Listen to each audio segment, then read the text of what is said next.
पहला पाठ प्रज्ञा ग्रंथ अध्याय 1 पद संख्या 1 से 7 तक। हे पृथ्वी के शासकों, न्याय से प्रेम रखो, प्रभु के विषय में ऊंचे विचार रखो और निष्कपट हृदय से उसे खोजते रहो, क्योंकि जो उसकी परीक्षा नहीं लेते वे उसे प्राप्त करते हैं।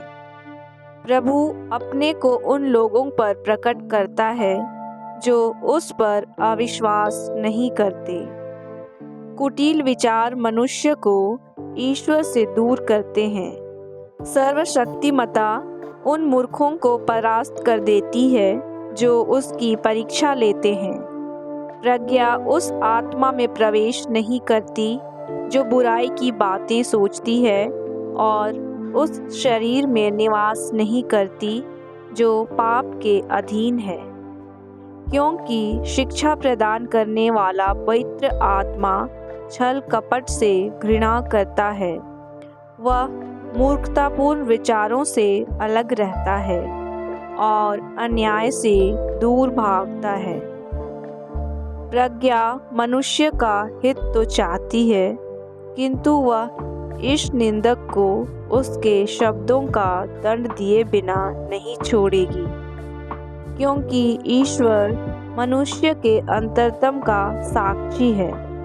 वह उसके हृदय की थाह लेता और उसके मुख के सभी शब्द सुनता है। प्रभु का आत्मा संसार में व्याप्त है।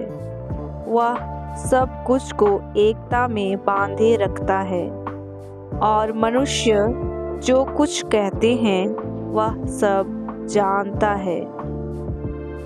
प्रभु की वाणी। जय घोष, हालेलुया।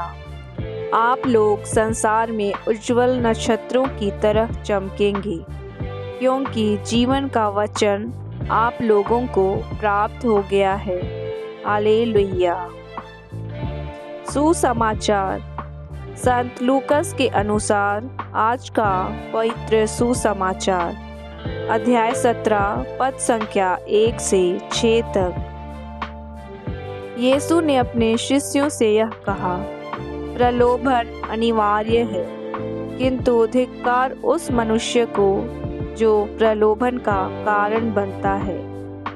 उन नन्हों में से एक के लिए भी पाप का कारण बनने की अपेक्षा उस मनुष्य के लिए अच्छा यही होता कि उसके गले में चक्की का पाट बांधा जाता और वह समुद्र में फेंक दिया जाता। इसलिए सावधान रहो।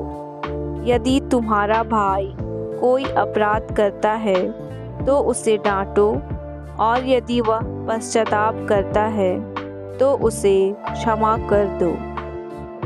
यदि वह दिन में 7 बार तुम्हारे विरुद्ध अपराध करता और 7 बार आकर कहता है कि मुझे खेद है, तो तुम उसे क्षमा करते जाओ। प्रेरितों ने प्रभु से कहा, हमारा विश्वास बढ़ा दीजिए। प्रभु ने उत्तर दिया, यदि तुम्हारा विश्वास राई के दाने के बराबर भी होता और तुम शहतूत के इस पेड़ से कहते, उखड़कर समुद्र में लग जा, तो वह तुम्हारी बात मान लेता। प्रभु का पवित्र सुसमाचार।